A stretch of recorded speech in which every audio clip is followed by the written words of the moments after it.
We'll try and get the right subject today.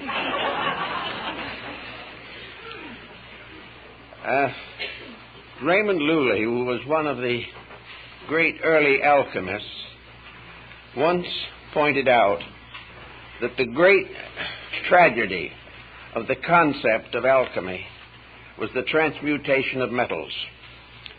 Basil Valentine, monk of St. Bennet, had the same thought when he wrote into one of his books, "Woe to the gold makers." Now, this is an interesting thought because our subject this morning essentially is esoteric alchemy. And the history of alchemy itself divides into two distinct branches that have descended from antiquity, possibly originating in Egypt. The word chem in both chemistry and alchemy is an ancient name for Egypt. El is divine or sacred, and we find it used in the Bible in such terms as Elohim, and of course the deity of Islam is Allah. The divine prefix would indicate that alchemy is a spiritual art, a divine secret science. The great texts of alchemy have come principally from the Hermetic background at the beginning of the Christian era. And probably there were alchemical schools in Alexandria at that time. Also, we have early records of alchemy in China and in India. And it seems that from a very far back, there has descended a double concept of chemistry. Physical chemistry having to do with those areas of knowledge which are now considered scientific, and spiritual chemistry, which was definitely a sacred art. In practice, what is the difference in these two systems? I think probably Paracelsus summarized this rather well when he pointed out that the alchemical transmutation was impossible unless the alchemist himself was in the process of transformation. He could not sit back with his bottles and test tubes and retorts and consider his art simply another way of advancing chemistry or a way of replenishing his own financial needs. So we find, as is today, that chemistry is largely dominated with the profit concept, the idea of wealth. We are making all kinds of chemical experiments for various reasons, some of them very good, some of them very dangerous, but always with a certain concept of return in material wealth for the good or the evil that is done. So that largely chemistry is a material art dominated by scientific inquiry and not in any way involving any necessary spiritual overtones. The chemist does not have to be a person of great faith. He does not have to have had a metaphysical experience. He does not need to believe in metaphysical or mystical procedures. He is simply working with physical tests and physical texts. The alchemist, on the other hand, is an entirely different type of person. In the history of alchemy as it is descending to us, most of the alchemists were very pious people, deeply religious, and convinced that their advancement of science was a spiritual contribution to the well-being of society. The alchemist was concerned with the advancement of his own inner life. Jacob Boehme used a number of alchemical terms in his mystical writings, and these have been very confusing to modern students of his work. But actually, the use given by Boehme in most cases is probably the original intended usage, namely that it is all part of a great system of human regeneration, that it has nothing to do whatsoever with the advancement of worldly goods or worldly position. Now, in Europe, the alchemists got into trouble, very serious trouble, and were persecuted and in many cases put to the rack and tortured to death. Why? Because the rulers or avaricious leaders wanted the secret of gold making. So the moment the alchemist himself began to publicize this part of his belief, he immediately opened himself to persecution. So that the gold making as a science brought many of the alchemists to destruction. Also, the manufacture of gold or any other precious substance without control by the state could result in the bankruptcy of the world. So the ancients were very careful on that point. Now the question then remains is, can gold be actually manufactured? Not whether it should be or not, but can it be?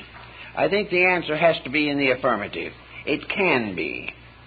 It also is obvious from recent experimentation that the subject could be advanced, and in the course of time it is probable that artificial metals can be created by chemistry and by the various forms of progress that we now have in the sciences. But this is not the real purpose of alchemy. And where the chemists all get together to raise their own level of economic living, the science went into a very desperate prostitution. It was not for that purpose at all. The earliest alchemists that we know were using symbols at a very early date. In many cases, the symbols have been accepted as literal pictures, and this has led to further confusion. We know, for instance, that in ancient alchemy, the great retort in which all the experiments were being made was the solar system itself, viewed as a globe, within which all the chemistries and alchemies of existence were taking place. We know from our own researches in more recent times, and the ancients certainly believed, that this world in which we live is a great theater of mysteries, the major secrets of which have never been solved. That actually the world is a strangely complete thing, within itself containing everything necessary for the infinite perpetuation of itself. And this condition goes on rather peacefully and naturally until human ambition and avarice take over. The ambition of the average modern person is involving fame, distinction, or wealth. Therefore, he immediately is using knowledge for the formation, directly or indirectly, of gold. He may not make the gold in the retort, but he will sell secrets or sell scientific developments which will bring him rich financial rewards. Now we might say, what harm is this? Well, one of the reasons why it is extremely dangerous is because the moment we begin to experiment with the basic laws of existence, we are very apt to forget their own integrities. Natural laws have to be obeyed, and modern thinking is not of the obeying type. We are not interested in obeying natural laws. We are interested in changing them to fit our conveniences. We want to use natural law to exploit the universe in which we live. And as a result of that, we are constantly in trouble and are in the same dilemma that burdens the alchemist. Many years ago, we had an amateur alchemist here in Los Angeles. He was a delightful old German gentleman, and for a prosaic living, he worked in a cheese factory.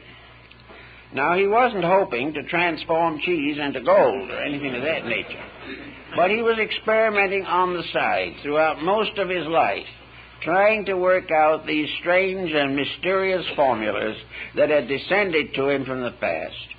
Before his passing on, by the way, which occurred many years ago, he gave most of his alchemical books to our library.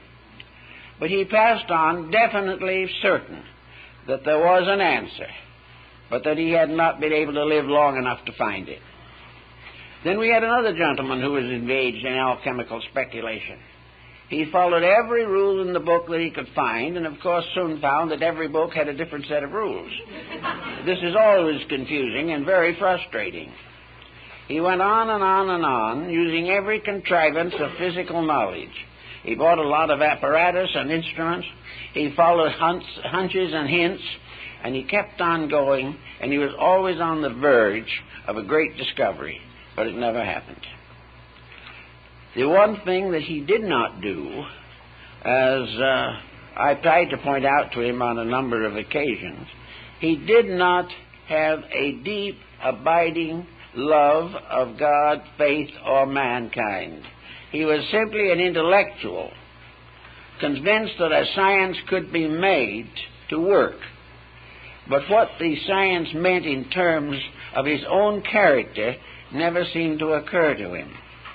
Now, when we go into the alchemy of China and India, we find almost immediately that the symbolism moves from pure chemistry and things of that matter to all kinds of vibratory patterns which we know in life.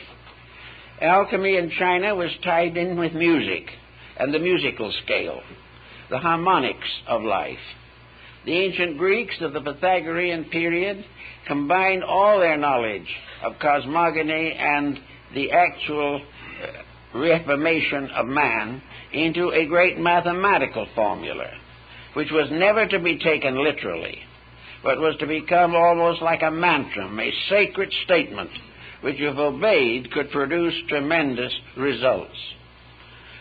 Also, as we went along through the different systems, we find that Hermetic philosophy became involved in alchemy.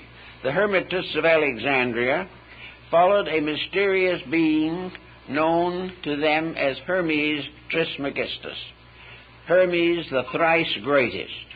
Who he was when he lived, no one seems to know. Whether he was a production of symbolism or perhaps a great alchemical adept of some ancient time, we do not know. But in Hermeticism, we begin to sense the beginning of the transmutation of man as the essential purpose of the great alchemical procedure.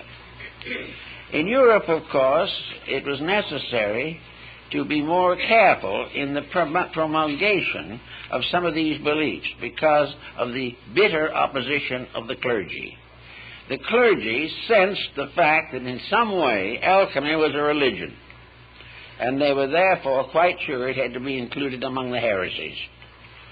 As a result, however, of the motion of Arabic knowledge into Europe, the alchemical secrets passed to keeping of persons like Paracelsus and Kuhnroth and Valentine, and these persons gained their knowledge of the chemical and alchemical processes largely from Constantinople and Baghdad.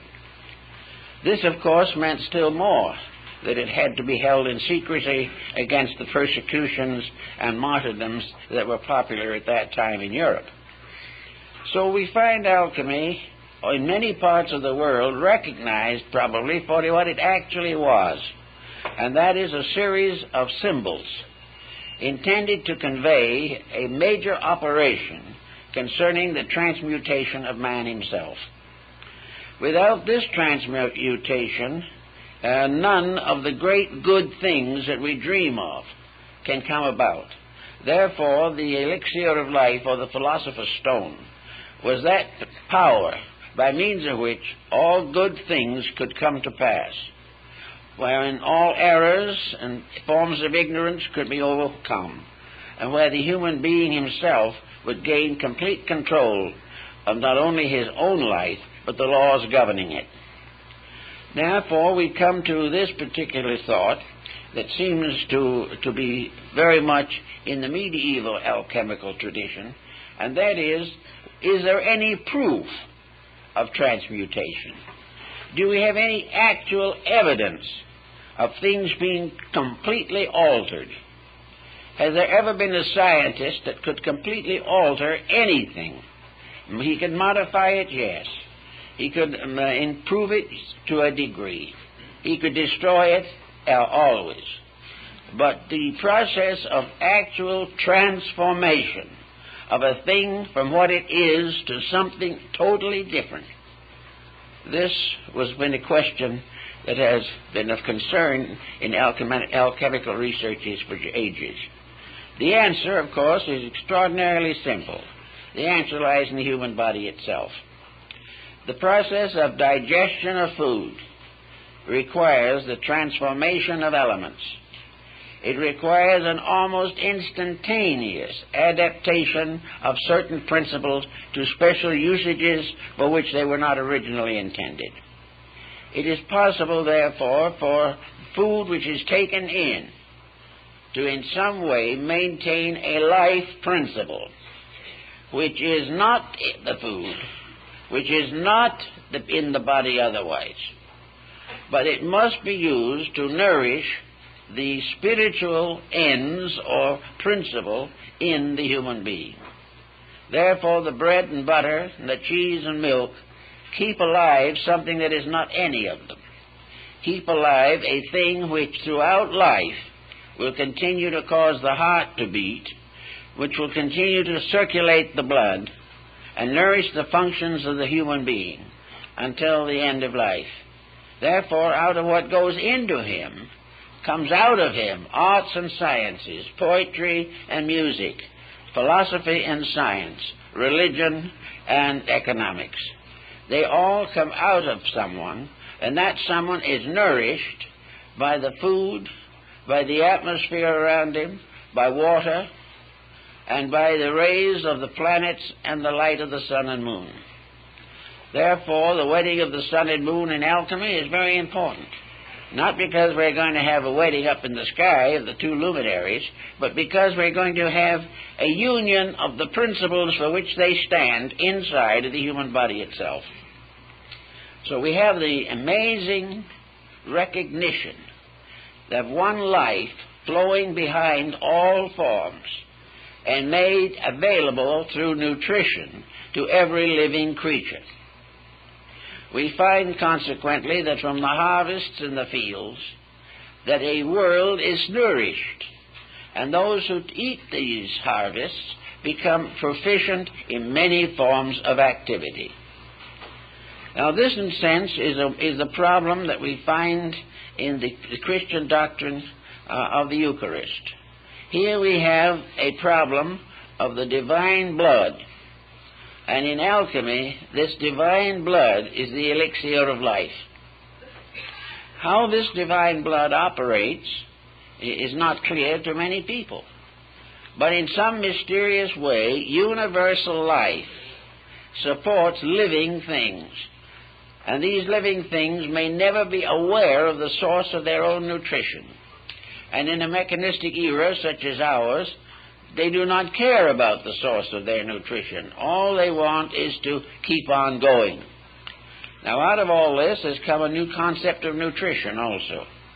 A concept involving vitamins and proteins and carbohydrates, and an entire system of nutrition based upon the development of highly specialized nutrients from the various food materials that we eat. That all these food things have something to do with the maintenance of the various structures of the human body. In this sense of the word, there is an acceptance of alchemy without any understanding of it. Here we have the realization that nutrition does do the work. But how this nutrition does it, and why it does it, and how one general type of nutrition can maintain an infinite diversity of creatures is another problem that is difficult to understand. One of the problems, of course, is that the nutrition must be regarded as conditioned to the creature which is receiving the nourishment. So we have within our own bodies an extraordinary laboratory, a laboratory the mysteries of which we haven't begun to touch, a laboratory in which every type of nutrient is made available to every type of living thing. And all this happens without a chemist sitting somewhere and arranging it all. We can, in nutrition, have someone who can help to make it practical, who can prescribe various materials for our common nutrition and for special emergencies that arise. But prescribing them is not creating them, and prescribing them is not understanding them. It is simply that we have gradually come to know that certain materials have certain effects, and we depend upon this to maintain the procedures which we hope will strengthen and lengthen our life expectancies. Now, immortal life was one of the beliefs of alchemy. So they had a number of very quaint and unusual concepts about this matter. Some of these concepts are very difficult to understand even now. But we know that they definitely believed that there were in the world a few individuals who had solved the mystery of alchemy. And the master of all the alchemists was Elias Atista, the most celebrated of all the Hermetic adepts and philosophers. No one really knew him, although we do have 2 or 3 early books in the library in which alchemists describe a meeting with him. But Elias Atista was the symbol of the perfect alchemist.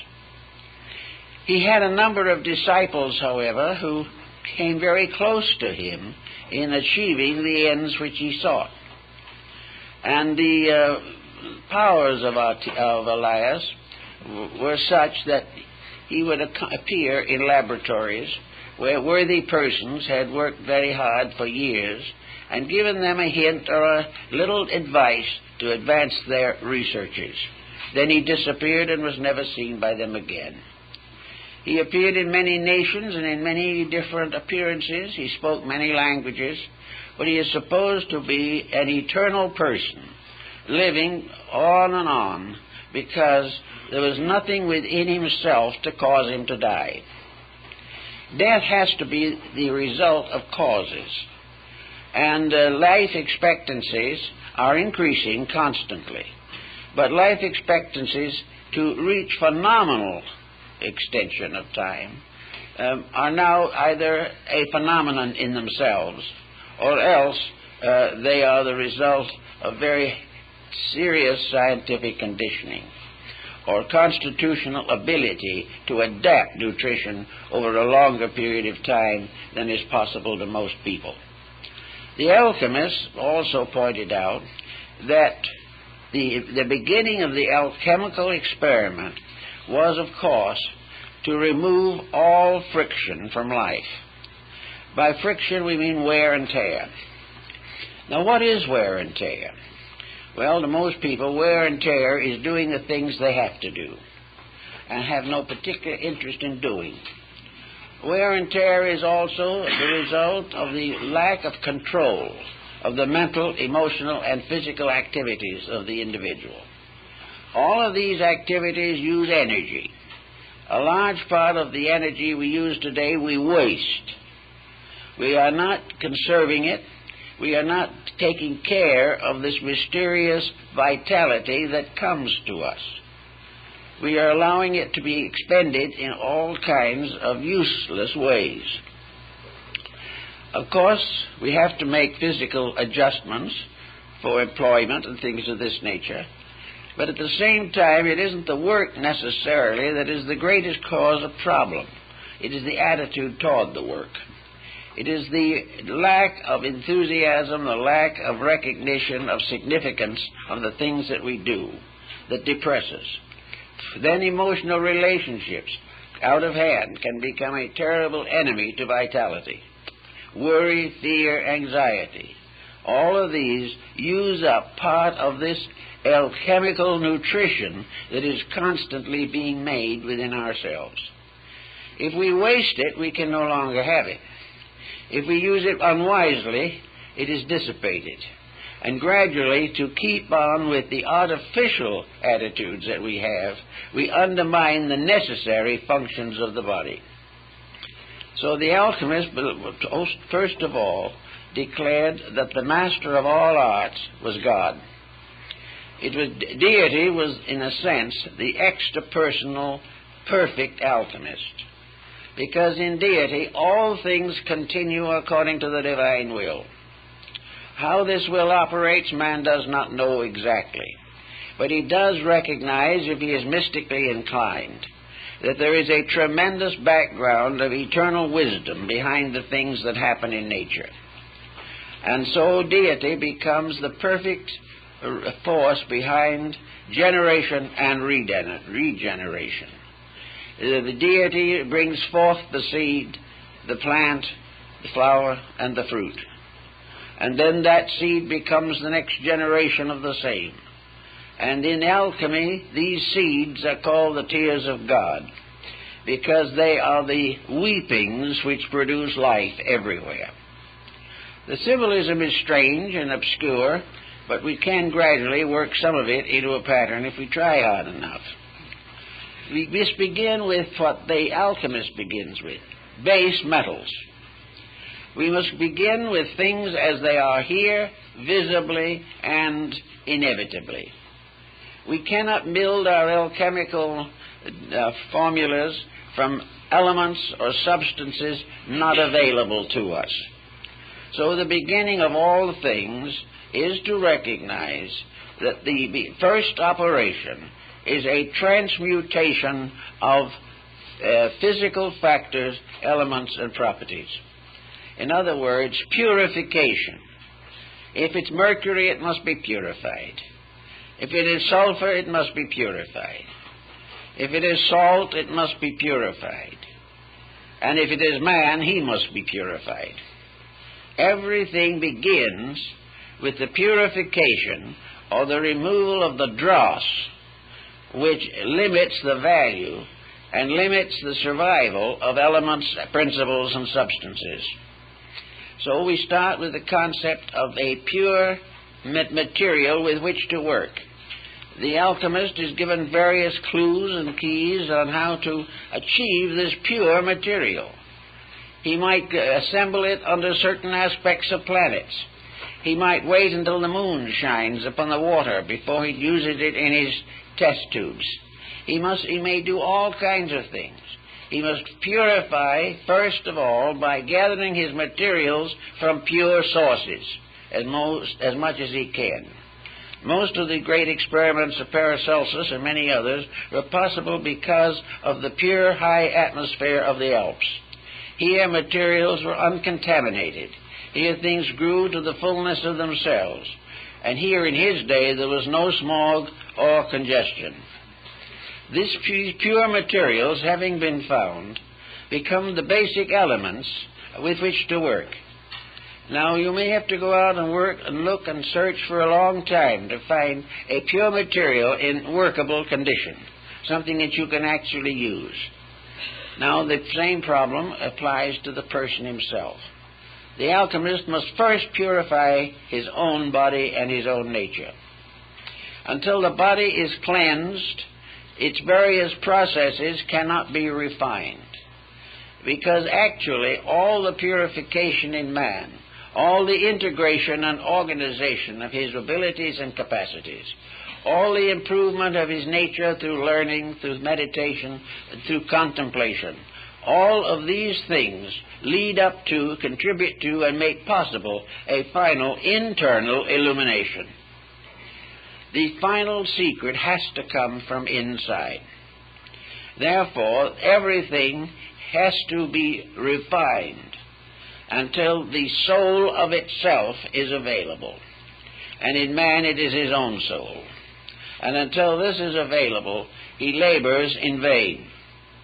Now, the things that have to contribute to this progress must be considered as disciplines or as first steps toward achievement.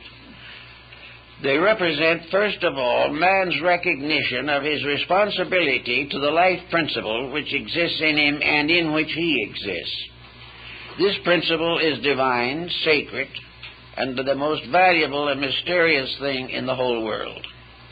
Unless the individual is true to this basic principle in his own life and his own way of living and thinking, he cannot hope to advance in the cause of spiritual alchemy. So he must do everything possible to make his own life reasonable and normal. Now, this doesn't mean that he has to depart from society or go into some refuge on the top of the Alps.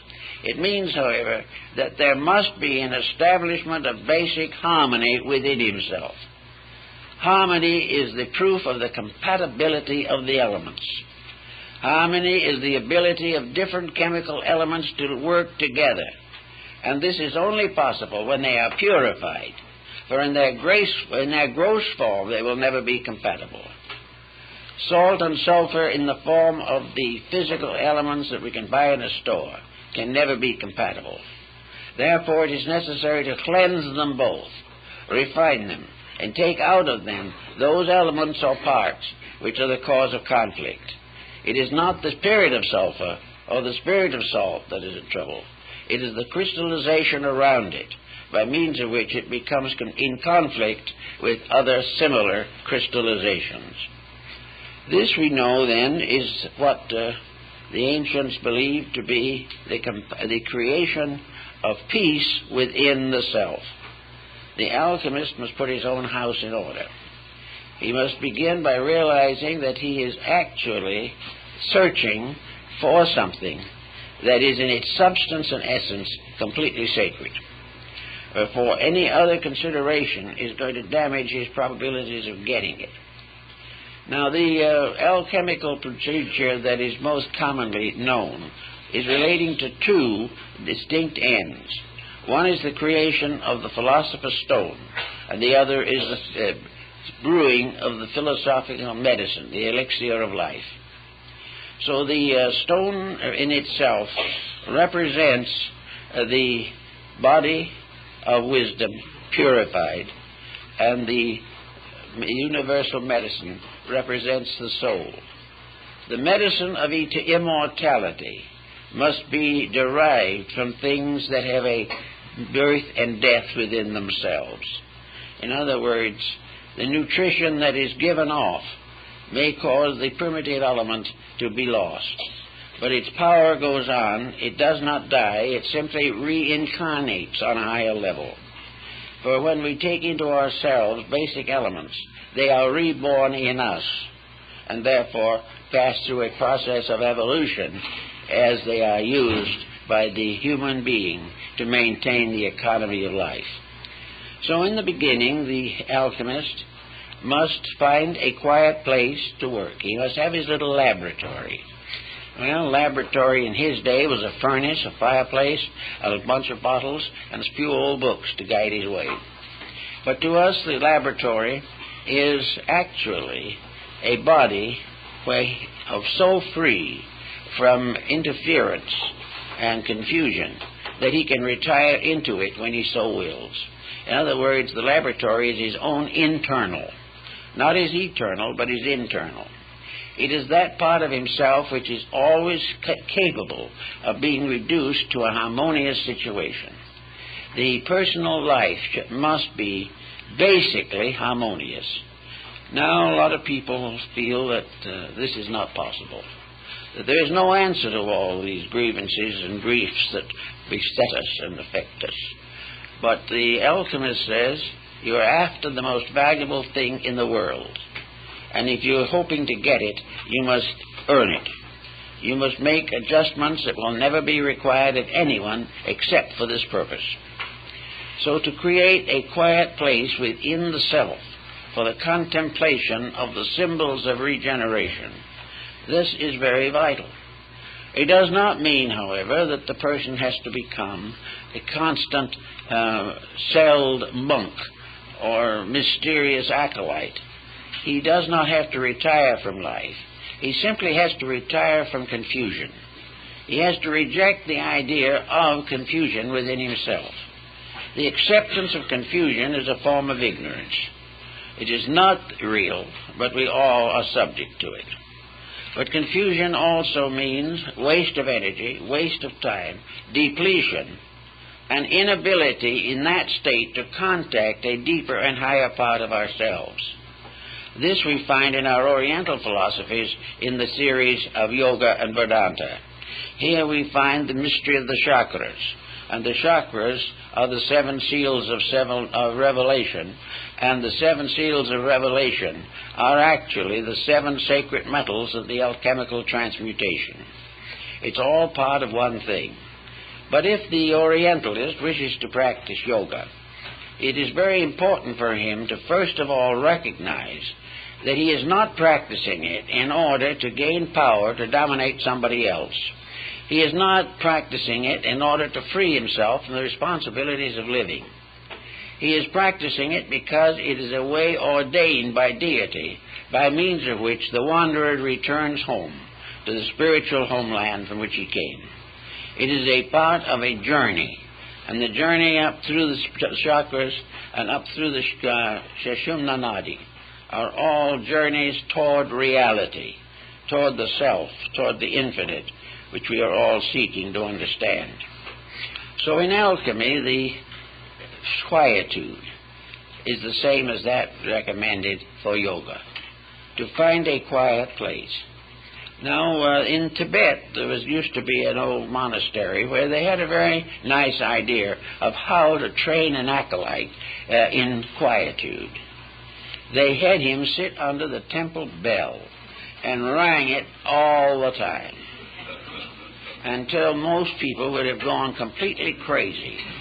But he was supposed to sit there and be so peaceful that it was incredible. He must reach a point where that clanging meant absolutely nothing, or in which finally he was able to hear in this clanging the voice of God. There had to be a complete indifference to interruption. An indifference which did not mean to neglect duties, but it meant to curb abuses of all kinds.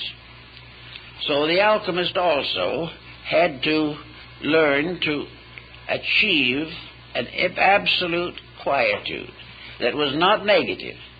He was not looking for a psychic revelation. He was simply finding peace, which is the foundation of growth.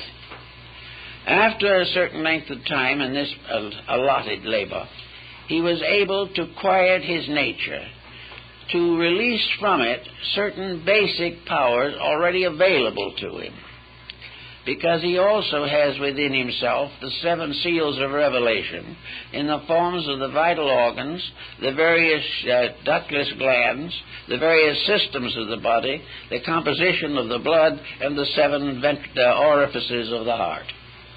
And it is in this Shaptapana cave, as Buddha pointed out, of the heart, that the great mysteries are revealed. So the heart becomes also part of the alchemical paraphernalia, by means of which the individual receives finally the full support. Also, of course, the alchemists used as a symbol of their achievement the lamb with the cut throat and the blood pouring from it, because of the idea of man being saved by the blood of the lamb. Now, the blood of the lamb in this case is actually the Eucharistic vitality, which arises from the absolute sacrifice of all forms of negation and the purification of the life that flows to us through the wonderful possibilities of the infinite itself. Now, after getting nice and quiet about these things, the body being as much at rest as possible, we soon come to another very important decision. For this purpose, the body can be considered alchemically the power of the moon.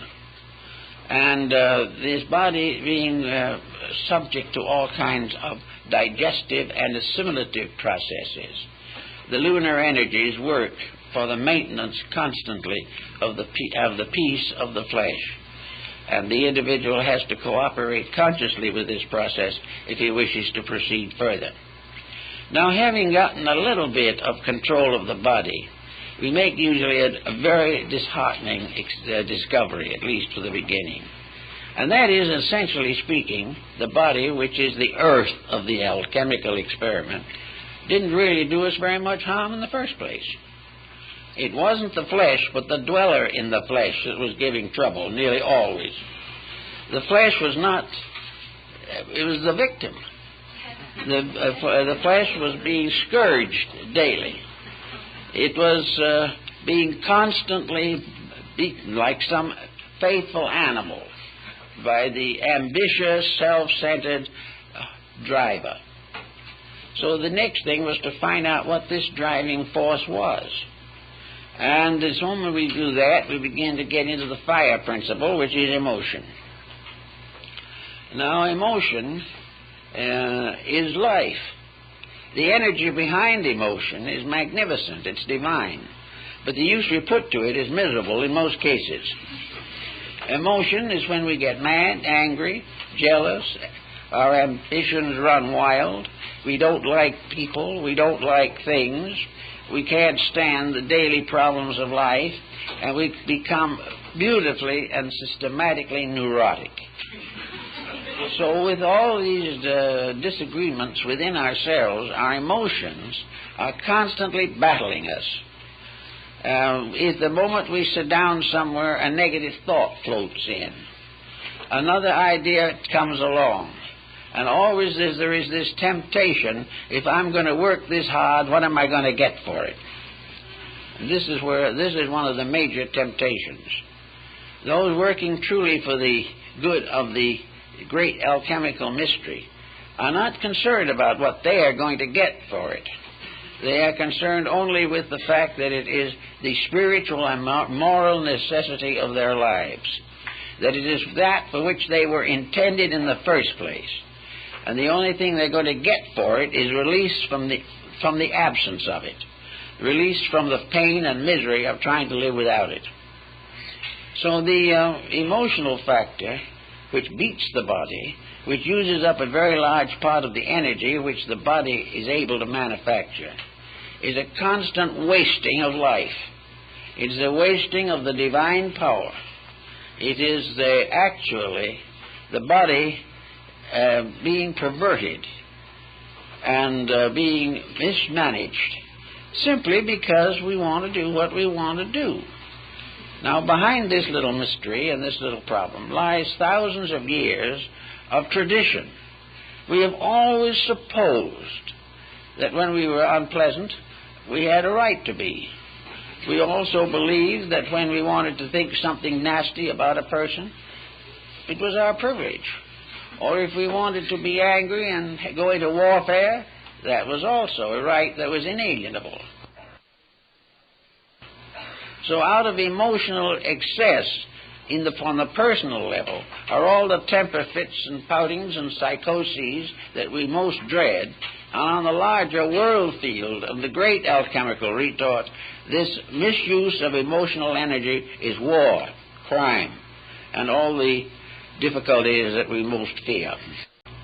So in a small way, we have to heal war by getting rid of our own conflicts, getting rid of our own hurt feelings, our own offenses, getting rid of those things we want to do which we know we can't, and the extravagance which demands that we accomplish the incredible or be miserable. We have to get our attitudes and our emotions down where they're reasonable, and we have to use them reasonably and beautifully. One of the best uses, of course, of emotion is art and music and things of this nature. But in the ordinary commonplace of things, it's kindness, it's affection, it's the natural friendliness of human beings. And where this increases strongly, there is a change in body chemistry. The emotions no longer persecute the body. They no longer offer the body on the altar of their own ambitions. They do not destroy. They do not nurse grievances. They waste no time remembering past events. The only thing that we remember from the past is experience which is helping to make us better now. So gradually we relax the emotional content. Now the emotions can be beautiful, and the emotions that are beautiful are well worth cultivating.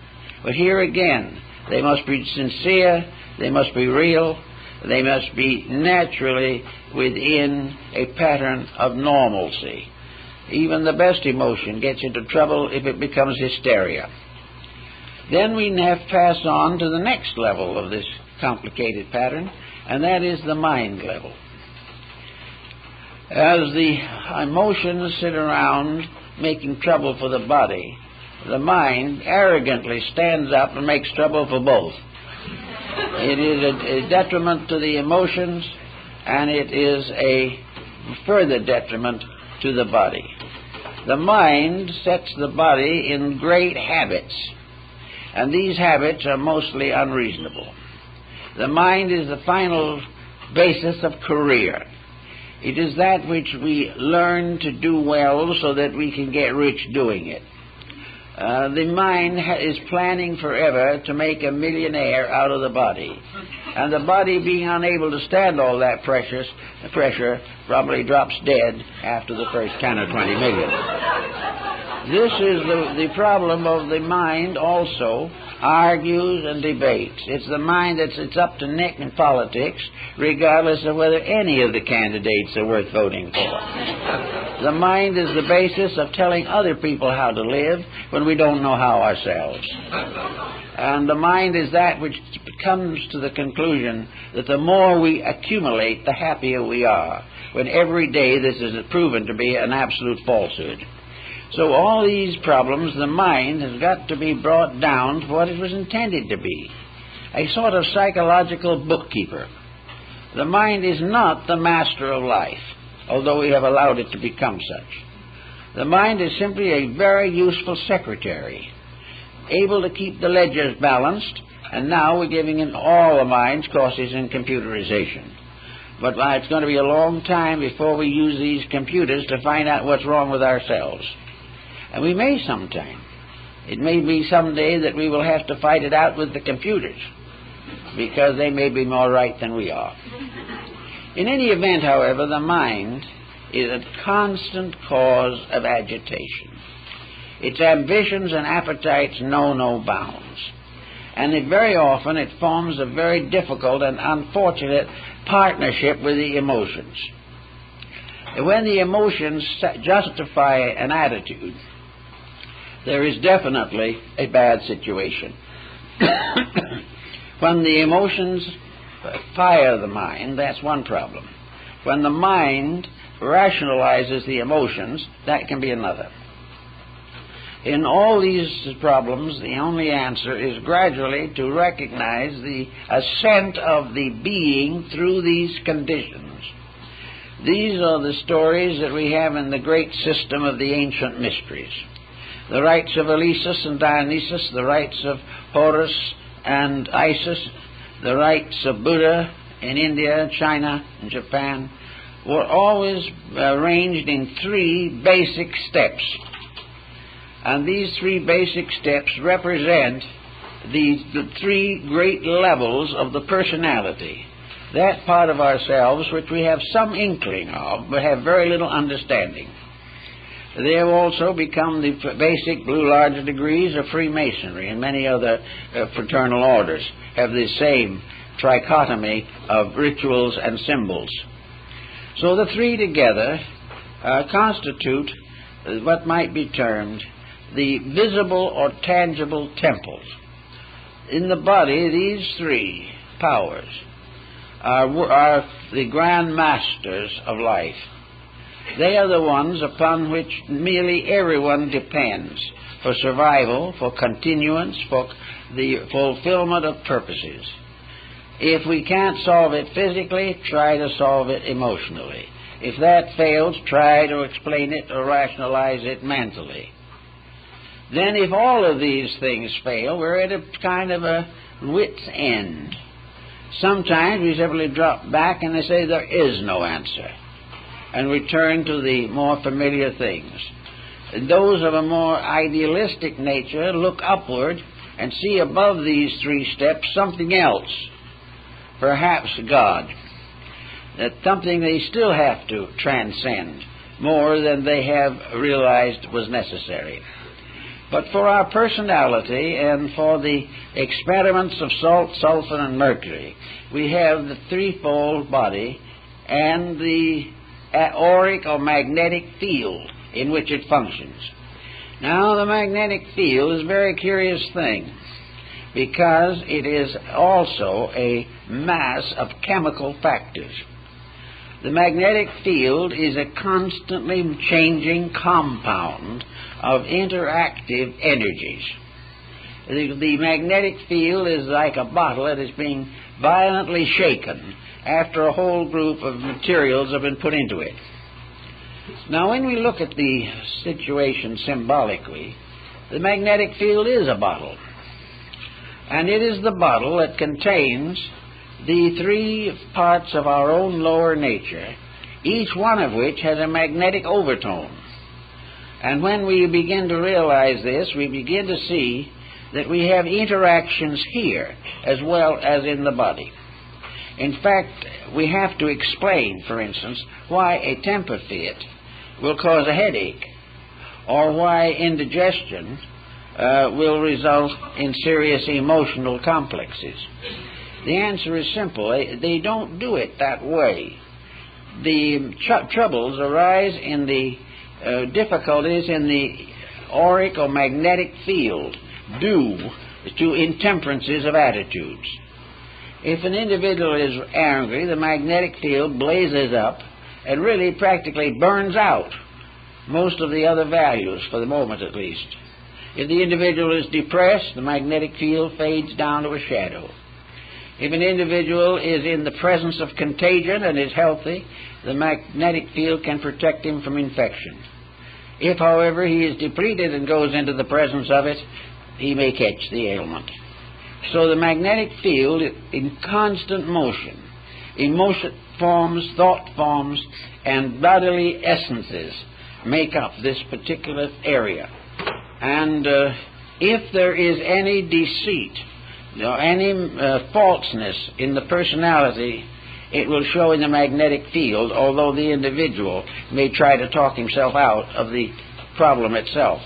If you have a temper fit and you say it was justified, you are not sure of that, because it's not only justified if it does not result in trouble in the magnetic field. The magnetic field is not interested in your excuses. It is not interested in your explanations. It is interested in the chemical interaction of values. When you pervert a value or misuse it, the magnetic field bears witness. And the moment it bears witness, the magnetic field's resources are depleted and the individual does not feel so well. Little by little, abuse of the various emotions, thoughts, and bodily functions will result in the exhaustion of the magnetic fields. And when that exhaustion is complete, the individual simply leaves this world. He cannot function if the energy fields do not sustain him. So it is very important to maintain harmony. And this was one of the great principles of Pythagoras, that the world had to be maintained as a musical instrument, that it had to be in harmony always. And the individual in his personal life is also a musical instrument. He is the Veena of Shiva, the mysterious instrument that plays the majestic music of life. If he mistakes his destiny or misuses his powers, he is simply in trouble. Now, most of the alchemists got about to the point where they were beginning to sense some of these values, and then they went into a doldrum, because having gone to as far as the mind could take them, they found themselves at the entrance to the promised land, but they could not enter in. They did not know how to handle that which lies beyond. They had listened carefully, and as Faust in his laboratory, they had read all the great books, they had studied all the mysteries, but there at last they stood with all their lore, fools no wiser than before. Something was wrong. The great search ended in a frustration, not in a great reward which they had hoped for. Now, the only answer to this was to do what Lully and Valentine and Coonroth and many others did, and that is check over what has happened. What did happen? Why is this sudden block that is impossible for most people to get through? And the final decision was that this block was the absence of a faculty higher than the mind. The mind could only go a certain distance. Even though the most beautifully trained mind, it could not fulfill the ultimate. There has to be something higher than the mind, without which the great experiment cannot be performed. Now, in alchemical parlance, when Elias Artista visited the alchemist, he sometimes gave him a small amount of the transmuting powder. He put it in his ring, or he made a tiny little vial which was worn around the neck, and 1 grain of this powder would transmute 1,000 times its own weight into solid gold. Well, there was a lot of talk about that, but the grains were few. But it was known that in some cases they were. It is believed that Roger Bacon offered to finance the Crusades for England as a result of the ability to transmute base metal into gold suitable to be minted. All these legends and fables go on, but the main story of the thing seems to be that Elias Artista, or one like him, appeared at the proper moment to give some type of instruction, something more than the alchemist alone had achieved. The Elias never occurred or never appeared unless the disciple was in every way worthy. He would never help any alchemist out of his own mistakes, but he would help him to progress beyond a sincere effort to a greater degree of accomplishment. And of course, in the alchemical tradition, there were 7 stages of adepts and masters relating to the science. Therefore, it was a long journey at best, but it was also a journey which every step brought with it a greater sense of inner security and sincerity. With the beginning of the 4th step, under the leadership of a guide, or by means of this mysterious tincture, the alchemist received his first evidence that he was going to ultimately succeed. He received the inner message that the labor was not in vain. It was from a hope in the first 3 to a kind of mysterious, mystical certainty in the 4th level that made it possible for him to go on. So this 4th level was found, and of course we find in alchemy the life of Christ is an alchemical formula. We also find, according to the Kabbalists, that the Song of Solomon is also purely a chemical formula in disguise. But the Christian formula of the Christ mystery places Christ as the final achievement of the universal medicine.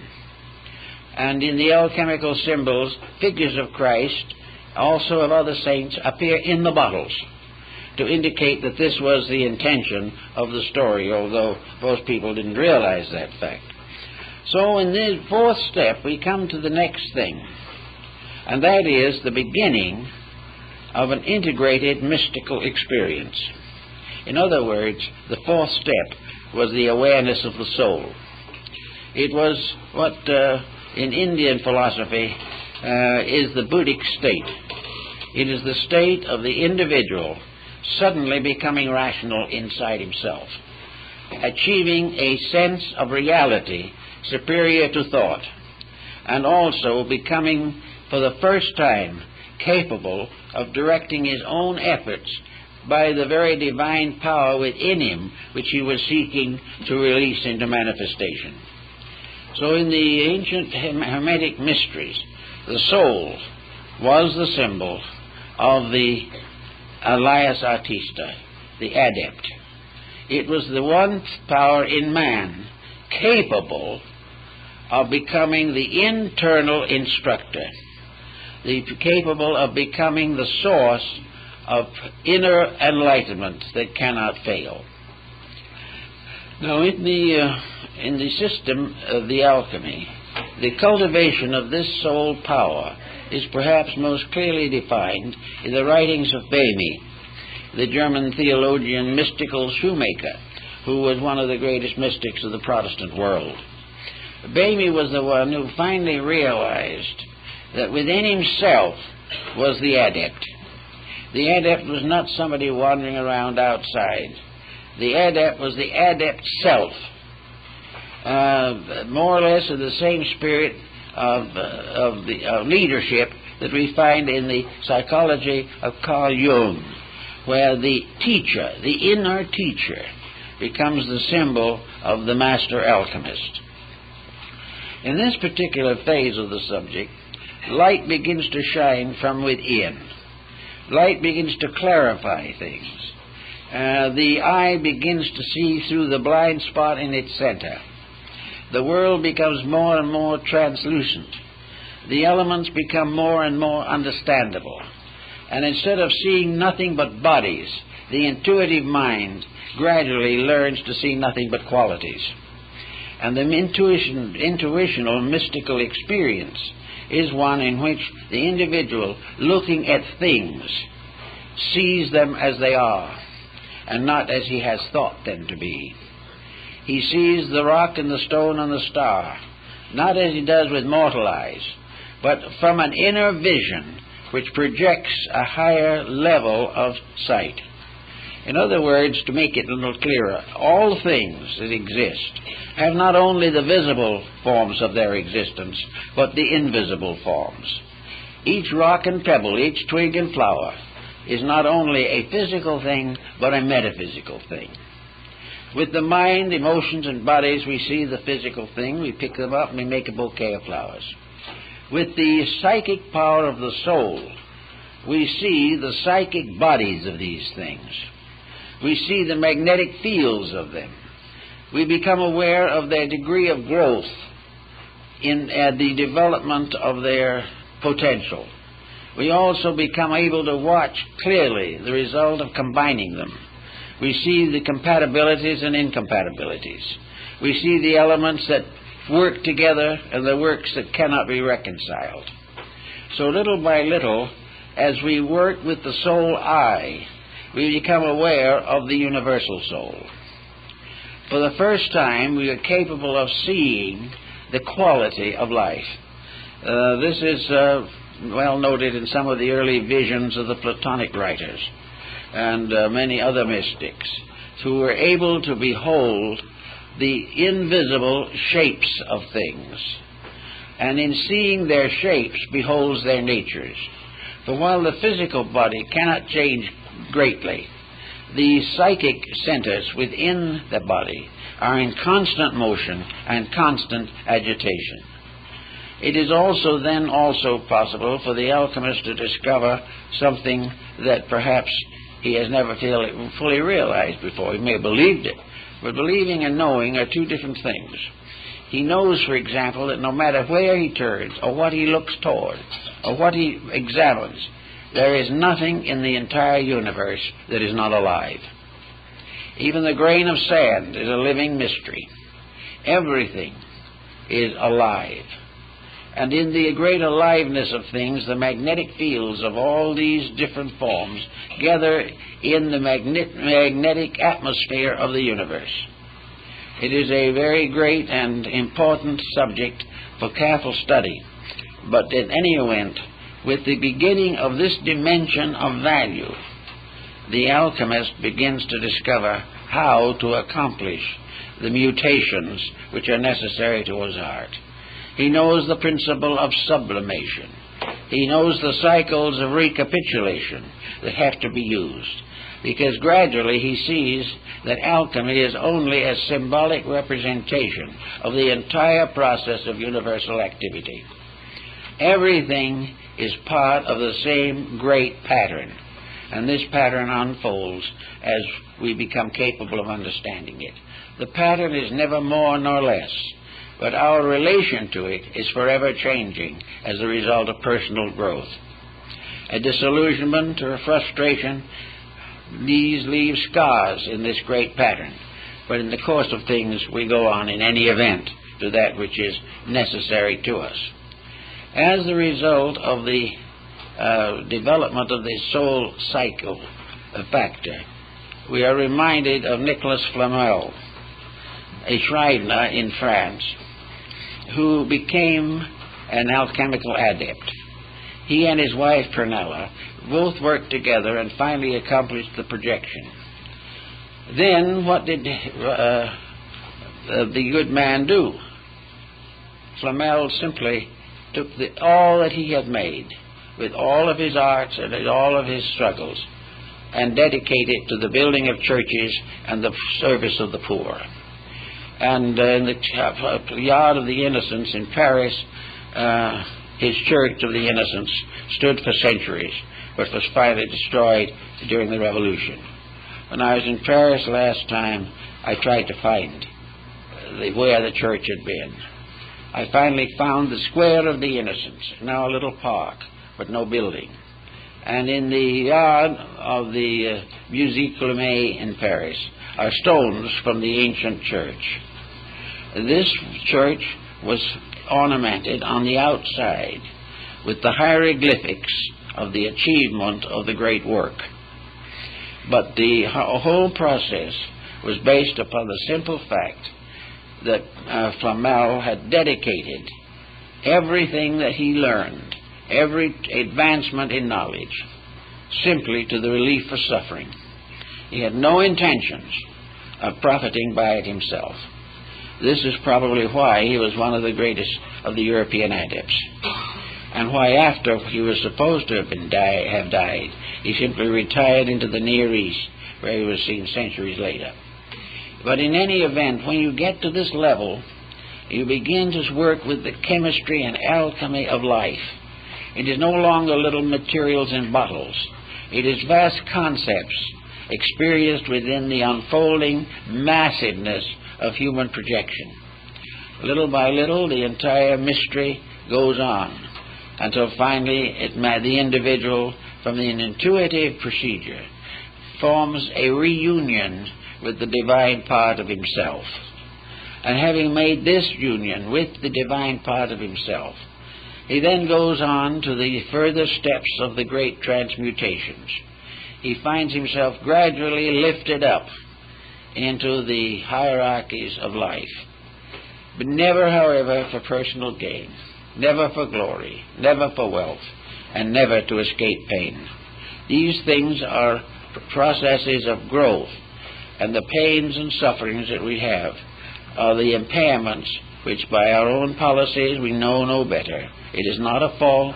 It is one of those things that nature has presented to us for contemplation, and which we must face whether it is happy or not. But in going on and on, we gradually find the part of alchemy in the great universal plan of things. We find that the planet itself is in a state of constant alchemical transformation. We know that the solar system is moving from one level of evolution to another. We know that the whole cosmos is coming in more and more into perfect harmony with its own rules. These different forms of life, therefore, we find, have a tendency, as time goes on, to be absorbed into higher forms of life. It isn't that sometime that our planet will simply disappear or go forever and we will cease because of it. It simply means that evolution is a growing. And when we outgrow the experiences that we are facing in the 20th century, we will no longer be subject to the confusion and sorrow of these experiences. We have to solve problems. And the alchemist's problem was to solve the mystery of himself. He had to find ways to outgrow his own limitations. And various systems have been advanced for that. Religion has attempted exactly the same thing. Philosophy has attempted it. Science will someday attempt it, because science will have instruments by means of which many of the great mysteries of antiquity can be solved. But regardless of the motive behind it or the methods used, the whole answer is the gradual transformation, called transmutation, multiplication, and finally projection of the great work. This is a sort of a marvelous wonder world of forces and values which work together with the music of the spheres, as was Pythagoras called it. A universe of infinite integrity, infinite beauty, and infinite wonder. A universe which exists within ourselves as a potential of all of these things. For there is nothing in the universe that is necessary to man that he does not possess. And it is perfectly possible to conceive the ultimate unity of man and the universe, not by him ceasing to be himself, but by outgrowing what he has come to consider himself, which is another pretty little problem that we all have to face. We all think of ourselves as we are. We think of ourselves looking in the mirror and seeing exactly what we are. We look in and we see a face that is fairly reasonable. That's pretty good. If it's too unreasonable, we try to do something about it. We look around us, we see our clothing, we see our friends, we see our associates, and we see ourselves as a kind of creature, just as we are. And with the mental and emotional levels of vision, we see the inside the way we think it is. For the outside, we have to depend on X-ray. But on the other phases of it, we look inside, and we see ourselves as a more or less complicated mass of conflicts and contradictions. We realize that we're nothing to brag about if we want to be really honest about it. But we always can think of something to brag about. And all these infirmities, weaknesses, limitations, we take for granted. The individual is what he is. He's going to be here a little while, then he's going to leave. Where he's going, most people aren't very sure.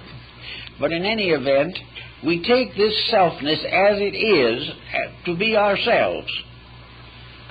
This selfness is the thing we've given the name John Doe to. And whenever someone says John Doe, we stand up. We recognize ourselves by these forms utterly and completely. We recognize ourselves as a separate entity somewhere in the world of creatures. And it never occurs to the average person that there is any real reason why he should be anything else except what he appears to be. There's no reason why he should give up all his pleasures for something he doesn't understand. There's no reason to assume that he could ever be any more than he is. Science is very doubtful about that. He thinks he might, in the course of millions of years, become an animated computer, but there's no proof of that. We just don't know, but we assume that as we are is it. So it's from that standpoint, we are locked in the lowest level of achievement. But the only other answer seems to be to try to make as it is as comfortable as possible. We don't want to suffer more than we have to. We do not want to do anything that is going to inconvenience us. We want to go along as well as we can until we leave. Well, this, of course, is a lack of aspiration. And there has to be some aspiration or nothing works. Therefore, it becomes very necessary for the individual to sense that there is something more that he can become, or he will stay the way he is.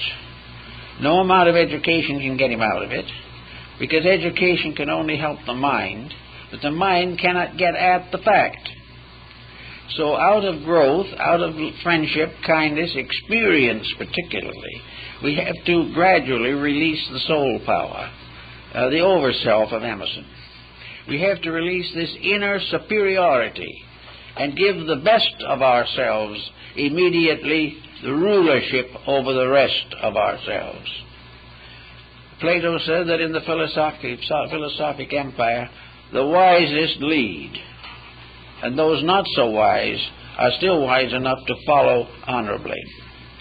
To the individual, the best part of himself must be the leader of the rest. For the moment he rests leadership upon any contaminated level of his own consciousness, he is in trouble. So he tries to go along the best he knows. But The alchemist was a kind of a being apart, a natural mystic. And there have been many mystics that were not alchemists, but were also on the same general level. There is a part of society, it's a small part, unfortunately, that has discovered within itself the need for growth, the need to become more, that there are certain nagging questions that we need to answer in order to live well now. And we also have to know more about more before we can get along with the little that we do know. Gradually, we have to increase in all these values in order to make life in this world suitable to us. We have to try and find the answers to war and corruption. We realize that as we are now, even though we may never be in a war ourselves, we are in a war with and conflict with our neighbors and our families and within the biological structure of our own bodies. Therefore, something has to be done to arbitrate these things. So the way of arbitration is a slow process of discipline, by means of which we ascend through the three personality factors of our lives and come into harmony with the fourth level, which in the ancient astronomy was the level of the sun, the fourth orbit. Then we have to take the body and the psychic, or the soul, and wed them in what the alchemists call the marriage of the sun and moon. All of these things are interesting experiences and philosophical thoughts, but out of them come certain simple things. Alchemy is nothing more or less than a dedicated effort to find out where we came from, why we're here, and where we're going. It is also a science by which all sciences built in selfishness can be rededicated to the common good of humanity. It is a way of applying all that we know to all of the problems that we must solve. Gradually, step by step, we become more knowing, more useful, and more helpful. And we become better citizens here, and whether we realize it or not, we're better citizens of eternity.